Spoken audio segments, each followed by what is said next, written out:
Ok. Graça e paz, irmãos. Amém?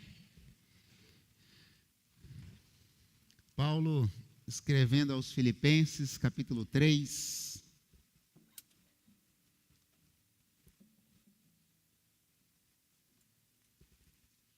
No dia do Seminário Excelência, o Léo perguntou, o BH está patrocinando? Eu falei, não, deveria, né? Ele perguntou como é que está aqui essa rede, porque lá tem uns montes, né?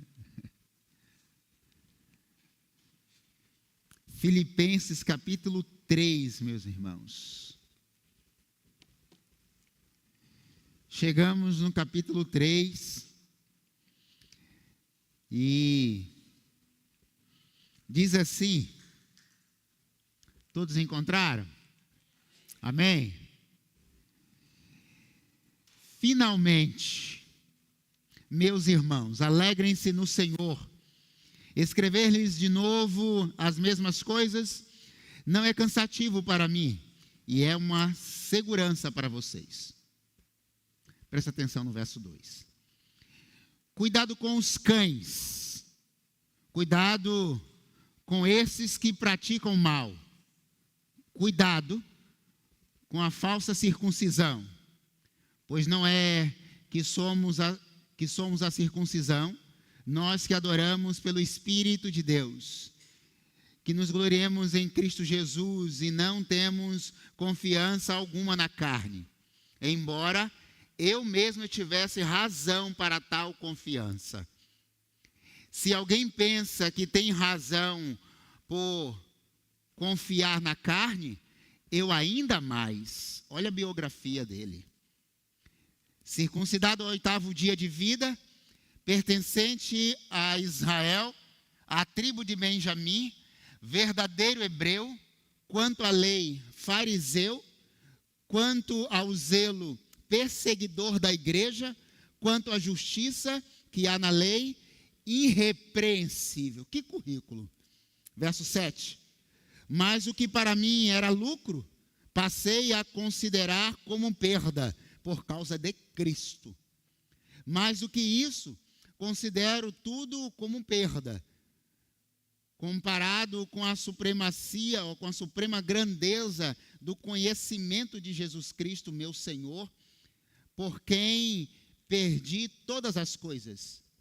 Eu as considero como esterco para poder ganhar Cristo e ser encontrado nele, não tendo a minha própria justiça que procede da lei, mas a que vem mediante a fé em Cristo, a justiça que procede de Deus e se baseia na fé.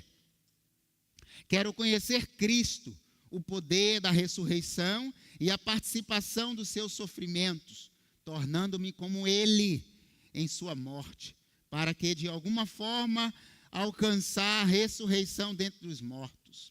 Verso 12, não que eu tenha obtido tudo isso, ou tenha sido aperfeiçoado, mas prossigo para alcançá-lo, pois para isso também fui alcançado por Cristo Jesus.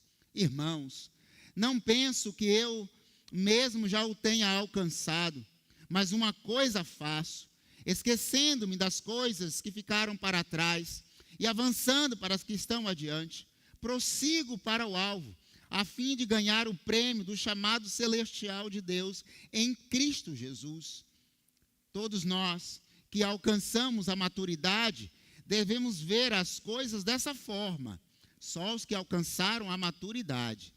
E se em algum aspecto vocês pensam do mesmo modo diferente, isso também Deus lhes esclarecerá. Tão somente vivamos de acordo com o que já alcançamos. Irmãos, sigam unidos no meu exemplo e obedeçam os que vivem de acordo com o padrão que lhes apresentamos. Pois, como já lhes disse repetidas vezes, e agora repito com lágrimas, há muitos que vivem como inimigos da cruz de Cristo. O destino deles é a perdição. O seu Deus é o estômago. E eles têm orgulho do que se vangloriam, ou das suas vanglórias. Só pensam nas coisas terrenas. A nossa cidadania, porém, está nos céus, de onde esperamos ansiosamente o Senhor, o Salvador, o Senhor Jesus Cristo, pelo poder que o capacita a colocar todas as coisas debaixo do domínio que dele transbordará os nossos corpos humilhados, transformando-os semelhantes ao corpo glorioso. Amém, irmãos?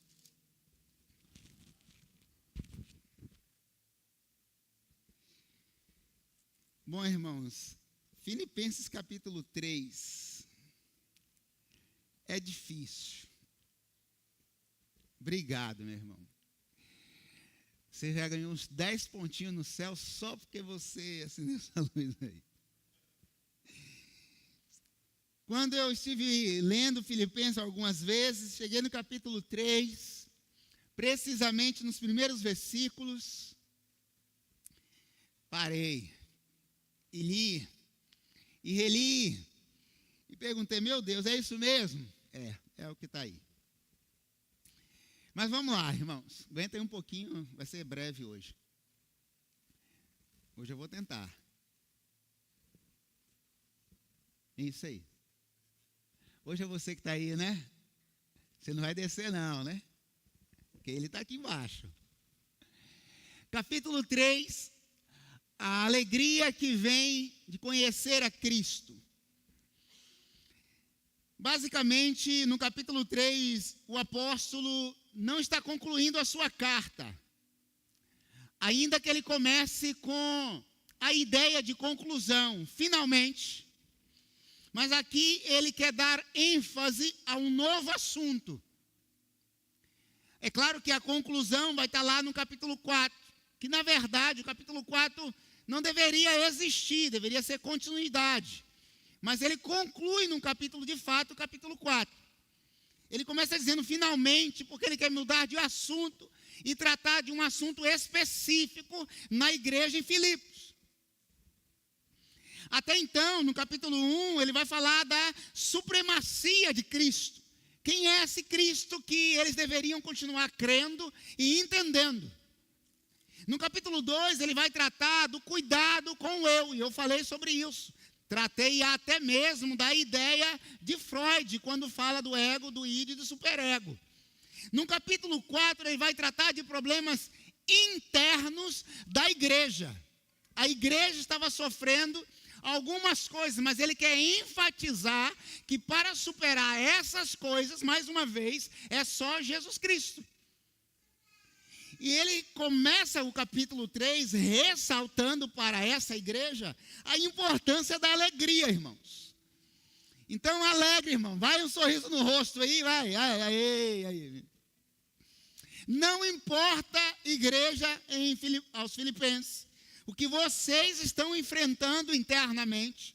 Ele já começa dizendo, meus irmãos, alegrem-se no Senhor. A alegria do Senhor. A alegria vem dele. E aí ele diz assim, porque vocês têm enfrentado algumas coisas. Irmãos, essa igreja do primeiro século enfrentou os judeus não convertidos, os judaizantes, que tinham uma forte influência sobre a igreja. E mais uma vez, me permita citar esse termo, é porque eu não queria, mas está no texto, nas entrelinhas. Eles estavam infiltrados mesmo, no meio dos cristãos, os primeiros cristãos.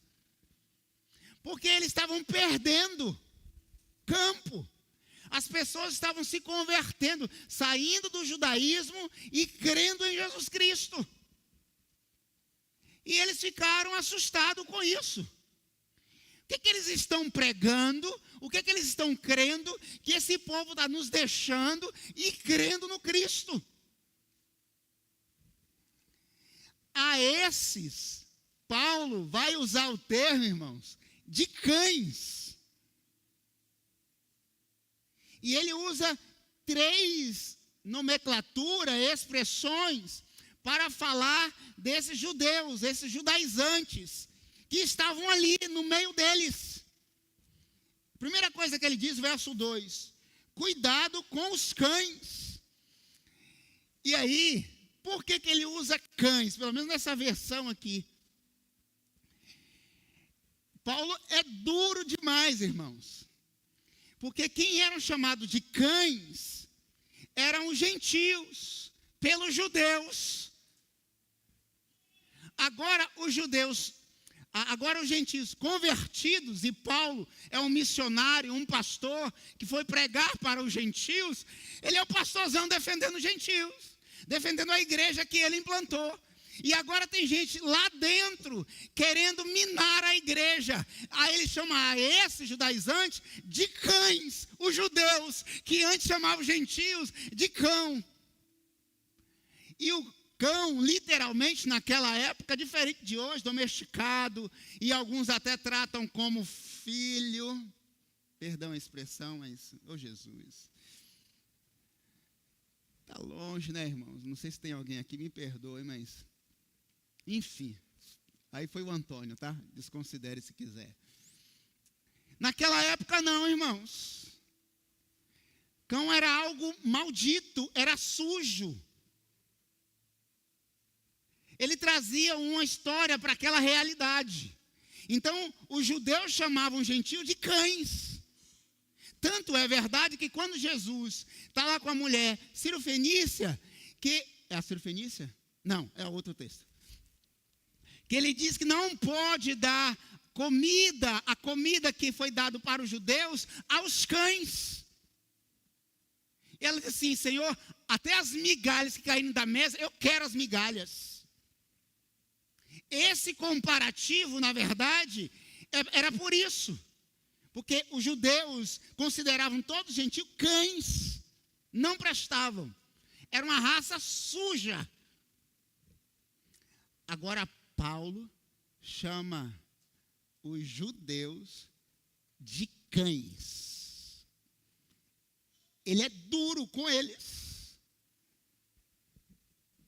E mais, ele diz assim, além de cães, cuidado com esses que praticam o mal. Além de ser chamado de cães, eles praticavam o mal. Terceiro, cuidado com a falsa circuncisão. Ou, no original, mutilação. Porque eles estavam sobre a lei, até porque estão falando do judeu, eles preservam e estavam ainda na ideia da lei, o Messias, o Cristo, a graça, não chegou até eles, então estão sobre a lei. E Paulo não está nem aí para a circuncisão, tanto é que no original é mutilação de um adulto. E eles queriam então que os adultos fizessem a circuncisão. Esses que já haviam sido convertidos ao cristianismo, libertos da lei. E estavam pregando a circuncisão na igreja. Então Paulo vai dar essas 3 características para esses que estavam ali. Esses cães, esses que fazem o mal e esses que estão tentando fazer mutilação no meio de vocês. Cuidado com ele. E aí, para alertá-los do que é isso, Paulo dá o seu currículo. Se eles acham que eles são bons em relação à lei, o conhecedor da lei, eu poderia falar sobre a lei porque eu tenho mais autoridade. Eu poderia falar da circuncisão. Eu poderia falar que vocês deveriam fazer tal coisa. E ele diz o porquê. Ele fala do seu currículo, afinal do verso 4. Embora eu mesmo não tivesse razões para ter tal confiança em quê? Na lei, na circuncisão, naquilo que era obrigatório para todo judeu. Eu poderia fazer isso. Ele diz por quê? Se alguém pensa ter razões para confiar na carne, na circuncisão, eu ainda mais. E ele diz por quê? Fui circuncidado no 8º dia. Eu tenho autoridade para falar sobre isso. E dar continuidade. Pertencente à tribo de Israel, à tribo de Benjamim. Para quem conhece a história de Israel, quem não conhece, é só vir aprendendo a Bíblia pela manhã, que a gente vai falar sobre. Verdadeiro hebreu. Eu sou o verdadeiro. E mais, quanto à lei, fariseu. Eu vou cumprir a lei ao pé da letra. Quanto ao zelo, perseguidor da igreja. Ele era tão zeloso pela lei, por aquilo que ele entendia dentro do judaísmo, que ele perseguia a igreja, porque a igreja estava indo por outro caminho, fora da lei. E ele conclui, quanto ao zelo, perseguidor da igreja, quanto à justiça, que é a lei, irrepreensível. Eu tenho todas as qualidades para crer nisso que esses cães, esses que estão fazendo mal, e eles estão tentando mutilar vocês, eu tenho tanta autoridade quanto a ele. Porém, tem algo de extraordinário que eles não têm. Cristo Jesus. Aí ele diz, verso 7. Mas o que para mim era lucro, passei a considerar como perda. E mais à frente ele vai dizer, considerava como esterco. Olha o termo que ele está dizendo. Tudo isso que vocês têm como primazia, para mim, na verdade, é esterco. Não serve para nada. Sem Cristo, não serve para nada. Tem gente que guarda a lei, guarda o sábado, guarda isso, tem anjo, tem isso, tem aquilo, mas não tem Cristo. Se não tem Cristo, heresia. Se é heresia, não vai para o céu. Era isso que ele estava combatendo já no 1º século. Você pode até defender isso e defender aquilo, mas se não tem Cristo, não tem defesa, não tem apologética, não tem nada. Aí ele continua, verso 8, mas do que isso considero tudo como perda, por causa de Cristo Jesus, meu Senhor, para quem perdi todas as coisas. Você já perdeu alguma coisa por causa de Cristo?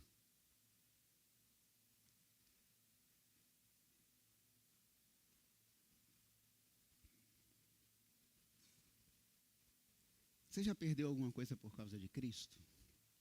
Paulo disse que ele perdeu tudo por causa de Cristo. Ele abriu mão de tudo.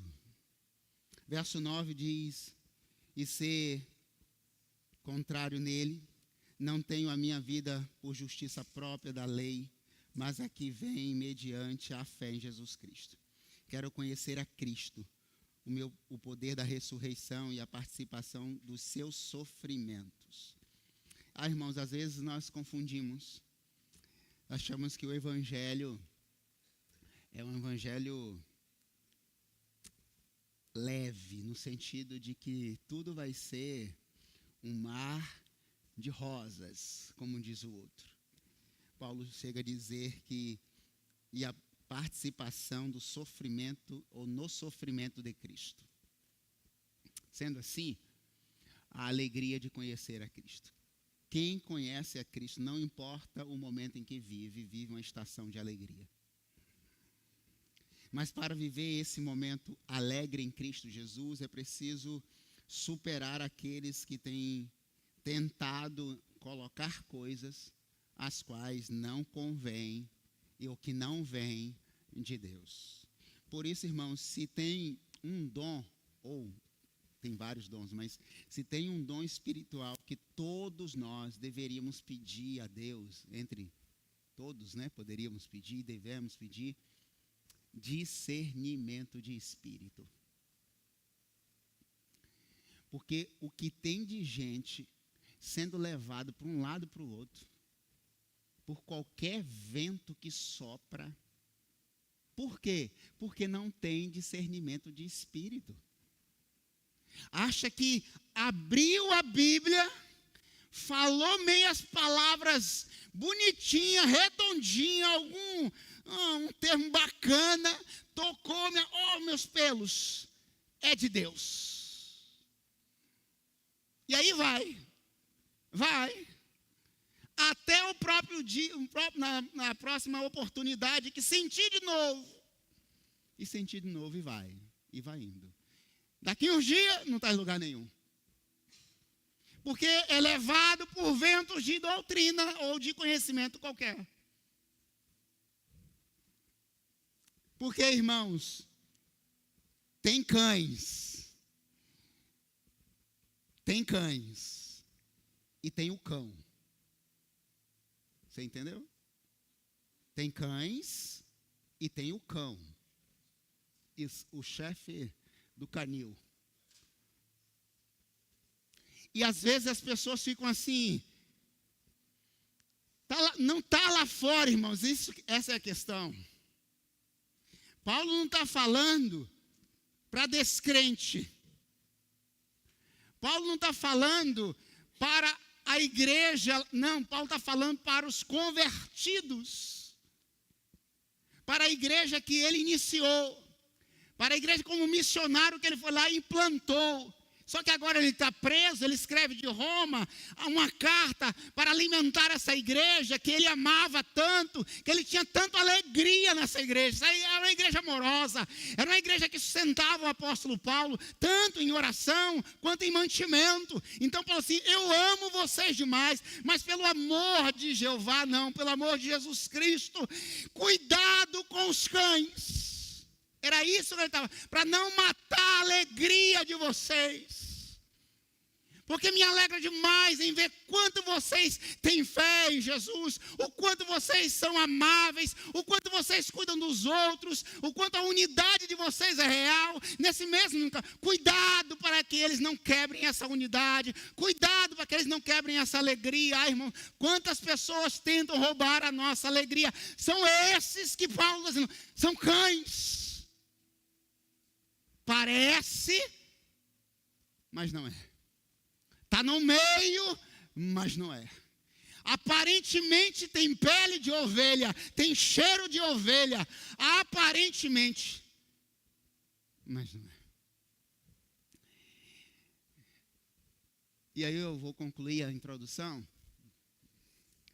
Tem uma historinha, acho que você já ouviu, que um pastor, ele não estava entendendo o que estava acontecendo com a sua comunidade, algumas pessoas saindo, enfim, não estava nada legal. E ele foi pedir o conselho a um outro pastor, mais experiente, mais velho, tal. E aí ele falou assim, pastor, o que é que eu faço? Porque eu não consigo entender, algumas coisas estão acontecendo com minhas ovelhas, tal. Aí o pastor falou assim, vou fazer o seguinte, você vai para a porta do aprisco, e cada vez que uma ovelha for entrando, você dá uma ferrada nele, ou nela, né? Aí ele ficou assim, esse conselho está meio estranho, tá? Eu já estou perdendo aí, que eu vou perder mais mesmo, né? Mas ele creu, ele falou assim, vou fazer, né? Pastor mais experiente, eu vou fazer. Entrava uma ovelha, a ovelha reclamava e entrava. E foi fazendo.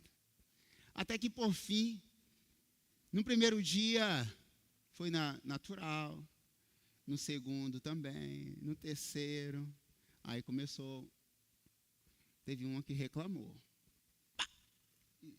Foi para cima do pastor. Aí ele não entendeu o porquê desse conselho do pastor. Aí ele falou, volta lá e continua fazendo até você entender. Por fim, ele fez isso. Até aquelas que pareciam ser ovelhas, na verdade, eram tudo bode no meio das ovelhas. Porque a ovelha não reclama. A ovelha entrava, compreendia a disciplina. O bode só reclama e saía. A ovelha não que abaixa a cabeça, mas ela entende a disciplina. o bode reclama e sai. O aprisco só ficou ovelha. Só ficava ovelha. Ovelha compreende a disciplina do Senhor. A disciplina do Senhor é corretiva, é amorosa. Às vezes, irmãos, o que parece ser, só parece. Para discernir o que é e o que não é só o Espírito de Deus. Para entender isso, esse passador está me perseguindo, né? Ah, tá.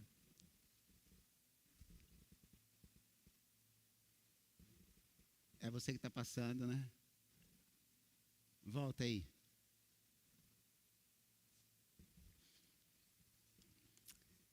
Então, a primeira coisa, a alegria não está na religião. Às vezes as pessoas entendem e acham que estar aqui vai me levar a um nível mais profundo em Deus e de alegria. É isso que nos leva à decepção. Por isso que Paulo está dizendo assim, cuidado, no verso 2, verso 3 e o verso 4. Porque eles estavam presos mais aos dogmas, à lei, do que à graça de Deus. Segundo, a alegria está em conhecer a Cristo. E às vezes, irmãos, verso 8 diz, Paulo diz, mais do que isso, considero tudo como perda, comparado à suprema grandeza do conhecimento de Jesus Cristo, meu Senhor, para quem perdi tudo. Paulo só queria conhecimento de Jesus. Irmãos, e conhecimento não vem por osmose. Conhecimento de Jesus vem por busca. Quer dizer, qualquer conhecimento vem por busca. Se tem uma coisa que nós temos perdido é a busca pelo conhecimento. A busca por entender Jesus. Por isso que Paulo está assim, cuidado. Cuidado, porque o que vale mesmo não é ter a lei pela lei, mas é Cristo Jesus. Busquem Jesus, conheçam Jesus, saibam quem é Ele, mergulhem nele, busquem na sua palavra. Jesus Cristo. E às vezes, irmãos, nós não conhecemos quem nós pregamos. Tem pessoas que até falam de Jesus, mas não compreendem Jesus. Tem pessoas que cantam, pregam, tocam, servem a Jesus ou para Jesus, mas não conhecem Jesus. Conhecimento vem por busca. Por isso que eu falo, quanto você tem investido em conhecer Jesus? Quantas vezes você passa, talvez, lendo a palavra, orando, buscando, invertindo, comprando livro, fazendo alguma coisa? Conhecer Jesus. Buscar Jesus. Eu já falei isso, quer ver? Um exemplo bem simples. Se nós tivéssemos escola bíblica dominical, ou temos a escola de líderes, quantos vêm para aprender a Bíblia? Mas se tivéssemos talvez um culto, talvez da libertação, e não estou falando que sou contra não, né? Pelo amor de Deus. Isso atrai. Mas isso atrai, se não tiver a palavra, é vazio. Conhecer Jesus é conhecer a sua palavra, conhecer a sua história. Estamos num grupo lá lendo a Bíblia, algumas pessoas já começaram a sair. Tipo assim, parei, tá? Não consegui, já estou parando aqui no meio do caminho. Porque é tendência nossa, irmãos, parar no meio do caminho. E lembre-se de uma coisa, o meio do caminho é muito perigoso. O meio do caminho não é nem uma coisa e nem outra. O meio do caminho você ainda não chegou no final e de fato você está no meio, agora não pode voltar. O que vem atrás é a galera do faraó ou então água. Ou você prossegue para o alvo, por isso que Paulo diz, eu vou continuar o meu alvo, eu vou para frente. Porque se eu for para trás, a galerinha de faraó está lá atrás, lembra do mar? povo de Israel não tinha como passar, não tinha como voltar, estava no meio do mar, estava tudo parado. O que eles tinham que fazer era ir para frente. E ainda assim tinha gente no meio tentando voltar. Então, no nome de Jesus, conhecer a Jesus Cristo. Tem até uma música, né? Buscar em conhecer. Não, não é essa, não é outra. Conhecer Jesus Cristo. Se eu perguntasse, eu pergunto agora para você, quem é Jesus para você? Quem é Jesus para você? A outro no concílio. É tudo. É Deus, é o Filho de Deus. Olha as nossas respostas. Boas, né?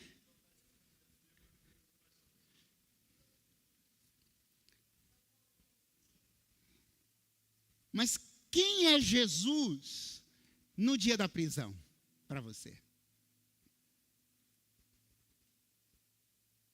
Para Paulo, na prisão, Jesus é só alegria. Para Paulo, na prisão, Jesus é só oração e os alicerces se abalam. Para Paulo, para Cristo, Cristo é tudo. Tudo, não só no sentido figurado, é tudo e está em todos. Para Paulo, Cristo é como oferta de libação à vida dele. Cristo para nós, irmãos, é a esperança da glória. Mas quem é Cristo, o qual eu creio no dia da enfermidade? Quem é o Cristo que eu canto, que eu prego quando me faltar tudo? É esse Cristo que Paulo está falando aos Filipenses no capítulo 3. Cuidado! Porque a tendência nossa, o Cristo que eu creio, é o Cristo da abundância, e é. Das maravilhas, quando tudo está dando certo, e é também. Mas também é o Cristo da tempestade, da enfermidade, das lutas, das crises, das dificuldades, das DRs, lá DR, Silvio, lá. É Cristo. Quando está tudo maravilha, é Cristo também. Então, no nome de Jesus, busque conhecer Jesus para além dos jargões religiosos. Porque esses jargões religiosos, no dia da vida real, não nos servem. Tanto é que os discípulos, na hora da tempestade, os jargões religiosos não resolveram nada. Estavam reclamando, murmurando, cadê Jesus? Jesus estava lá. O Jesus dele estava lá. Dormindo, inclusive, com a cabeça sobre o travesseiro. Irmãos, o Jesus que nós conhecemos na teoria, nem sempre é o Jesus na prática.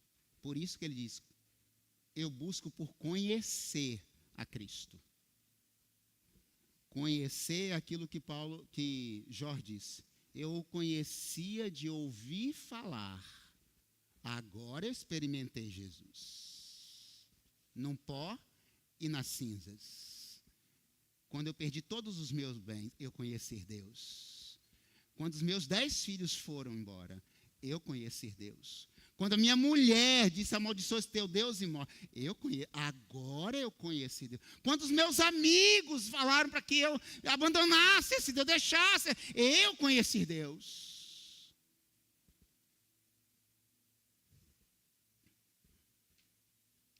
Quando fiquei no hospital, numa cadeira, uma semana, para lá, para cá, para lá, para cá, e aí eu conheci Deus. Conhecer Jesus de teoria é fácil, mas conhecer Jesus, quando você tem que enterrar um ente querido e dar glórias a Deus, é outra coisa. Quem é Jesus para você? Para Paulo, essas coisas da vida, esterco. Cristo, supremacia. É outro nível. E eu concluo. Bruna está ali.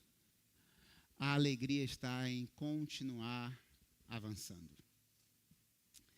Irmãos, a história não vai ser contada por quem retrocede, só por quem avança. Paulo diz: todos nós que alcançamos a maturidade devemos ver as coisas dessa forma. E ele diz, versículo 14: prossigo para o alvo, a fim de ganhar o prêmio do chamado celestial de Deus em Cristo Jesus. A história não vai ser contada por quem retrocedeu, mas por quem avançou, continuou. Então, no nome de Jesus, ele fala isso de uma prisão.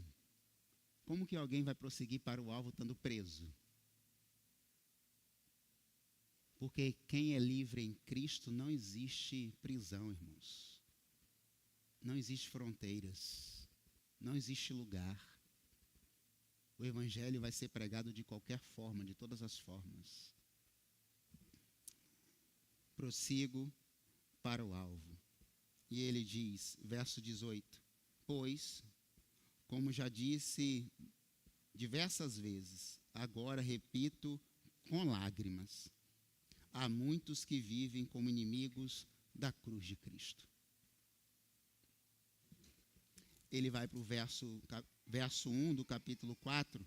Portanto, meus irmãos, a quem amo e de quem tenho saudade, vocês que são a minha alegria e a minha coroa, permaneçam assim firmes no Senhor. Olha como Paulo vê essa igreja. Vocês são a minha alegria e a minha coroa. Eu prossigo para o alvo porque vocês, de fato, são resultados daquilo que eu estou buscando, mesmo preso. Irmãos, antes de orar, feche seus olhos e pense em você como servo do Senhor. Quem é você, no nome de Jesus, nesta comunidade? Aos Filipenses, Paulo conhecia aquela igreja. Quem é você? Essa carta não é geral, é uma carta específica à igreja, aos Filipenses. Mas se ela fosse escrita para a igreja de Meiaípe,